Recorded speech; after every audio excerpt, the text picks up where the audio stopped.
દર્શકો, સુપ્રભાત, જય માતાજી, જય શ્રી કૃષ્ણ. આપણે નવરાત્રી વિશે આજે એક વાત કરવી છે કે આપણે ગઈકાલે જાણ્યું કે આ નવરાત્રીની અંદર આ કરવું જોઈએ, તે કરવું જોઈએ, વગેરે વગેરે બધું. પરંતુ તે શા માટે કરવું જોઈએ અથવા તો એ ક્યાંથી શરૂ થયું, શું કામ શરૂ થયું એની વાત કરીએ એ પહેલા પ્રાર્થના કરી લઈએ. શ્રી ગણેશાય નમઃ, શ્રી સરસ્વત્યે નમઃ, શ્રી માતૃપિતૃ ચરણ કમલેભ્યો નમઃ, શ્રી કુલદેવ્યે નમઃ. या श्री स्वयं सुकृतिनां भवनेष्वलक्ष्मी पापात्मनां कृतधियां हृदयेषु बुद्धि श्रद्धा सतां कुलजन प्रभवस्य लज्जा सां तां नतास्म परिपालय देवी विश्वं. हे માં ભગવતી, આપને અમારા પ્રણામ છે. દર્શકો, આપણે ગઈકાલે પણ જાણ્યું કે વર્ષની અંદર 4 નવરાત્રી આવે છે. મા મહિનાની અંદર, ચૈત્ર મહિનાની અંદર, અષાઢ મહિનાની અંદર અને આસો મહિનાની અંદર. અને આસો મહિનાની મોટી નવરાત્રીને બાહ્ય અને બાકી બધાને આંતરિક ઉજવણી માટેની નવરાત્રી કહેવામાં આવે છે. હવે આ સંદર્ભમાં શ્રી રામ શર્મા આચાર્ય એક ગાયત્રી મહાવિજ્ઞાનમાં આધ્યાત્મિક લેખન અંદર એવું એણે કહ્યું છે કે આપણા જે વૈદિક ઋષિ મુનિઓ છે એ માત્ર માનવ ચેતનાના જાણકાર નહોતા, પરંતુ તેઓ કહેવાય ને કે ભૌતિક વિજ્ઞાન અને પર્યાવરણ વિજ્ઞાનના એન્જિનિયર હતા, નિષ્ણાંત હતા. તો આ સંશોધનના આધારે એક એવી વસ્તુ પણ જાણવા મળી છે, એણે હકીકત રજૂ કરી છે કે આખું વિશ્વ છે ને એ સાત્વિક, રાજસિક અને તામસિક આ ત્રણેય મૂળભૂત તત્વોથી બનેલું છે. હવે આપણે જાણીએ છીએ કે પિંડેશો બ્રહ્માંડ એવું આપણે બોલતા હોઈએ છીએ. તો જે પિંડમાં છે તે બ્રહ્માંડમાં છે, ને બ્રહ્માંડમાં છે તે પિંડમાં છે. એટલે કે આપણી અંદર પણ સાત્વિક, રાજસિક અને તામસિક ત્રણેય ગુણો છે, આપણે જાણીએ છીએ. તો આ જે નવરાત્રીની ઉપાસના કરવાથી, આ નવરાત્રીની ઉપાસના શું કામ કરવી જોઈએ, તો નવરાત્રીની આ 9 દિવસની ઉપાસના કરવાથી આપણી અંદર આ જે ત્રણેય ગુણો છે, સાત્વિક, રાજસિક અને તામસિક, તે ગુણો એનું એક સંતુલન જળવાઈ રહે છે. આપણે જોઈએ ઘણી વખત કોઈની અંદર સાત્વિક ગુણો વધારે હોય છે, ઘણાની અંદર રાજસિક ગુણો વધારે હોય છે, તો ઘણાની અંદર તામસિક ગુણો વધારે હોય છે. તો એ ત્રણેયનું સંતુલન આ નવરાત્રી કરે છે. તો આપણી અંદર એ ત્રણેયનું સંતુલન થાય એટલા માટે પણ નવરાત્રી કરવી ખૂબ જરૂરી છે. હવે અગત્યની વાત એ છે કે આપણો આ સમયગાળો છે એ ઋતુઓનું સંક્રમણનો સમયગાળો છે. એટલે સૂક્ષ્મ જગતના જે દૈવી પ્રવાહો હોય છે એ આપણી ચેતના ઉપર ખૂબ પ્રભાવ પાડે છે. એટલે નવરાત્રીના 9 દિવસ દરમિયાન દૃઢ નિશ્ચય સાથે, સંકલ્પ સાથે માતા પરાશક્તિની ઉપાસના કરીએ ને આપણે, તો એના ચમત્કારિક પરિણામો આપણને દેખાય છે. ખ્યાલ આવે એના પરિણામો ચમત્કારિક આપણી સામે જોવામાં આવતા હોય છે.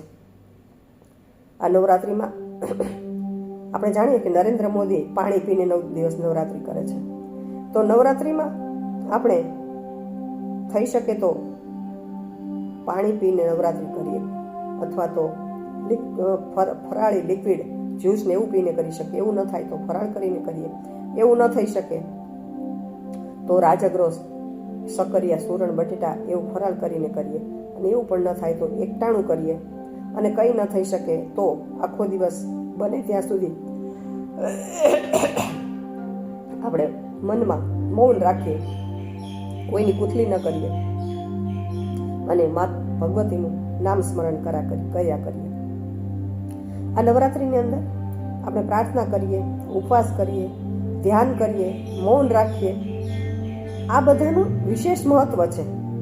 તેનું કારણ જો જાણીએ તો જેવી રીતે બાળક 9 માસ માતાના ગર્ભમાં રહે છે, પછી જ્યારે તેનો જન્મ થાય છે ત્યારે તે પૂર્ણ વિકસિત થઈ અને જન્મ લે છે, તો એવી જ રીતે નવરાત્રીના 9 દિવસની ઉપાસના, સાધના આપણે વ્રત કરનારને નવું પૂર્ણ જીવન આપે છે.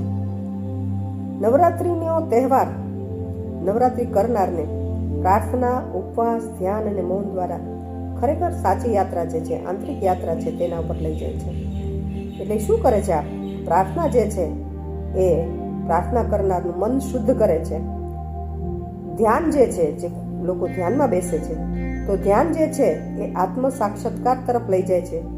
અને ઉપવાસ છે એ સાધકના શરીરને નિરામય બનાવે છે. હવે આપણું શરીર બીમાર હોય તો આપણને કંઈ કીર્તન ભજન વ્રત ઉપવાસ તપ નામ લેવું કંઈ પણ નહીં ગમે, તો આપણું શરીર પણ નિરામય જરૂરી છે. તો જ્યારે ઉપવાસ કરીએ છીએ તો આપણું શરીર નિરામય સ્વસ્થ બને છે.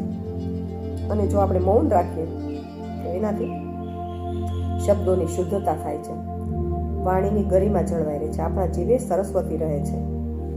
કેટલા બધા અલગ અલગ ફાયદાઓ આપણે છે. અને એટલા માટે આપણે આ વિચારીએ તો ખબર પડે. બાકી તો ઋષિમુનિઓ કહી દીધું કે તમે મૌન રાખો, ઉપવાસ કરો, ધ્યાન કરો, પણ એ બધાના ફળ શું છે એ આ એક આધ્યાત્મિક સંશોધનની અંદર હતું, જે મેં આ રજૂ કર્યું છે. આપને ગમ્યું હશે તો માને પ્રાર્થના સાથે આપણે આજની વાત પૂર્ણ કરીએ.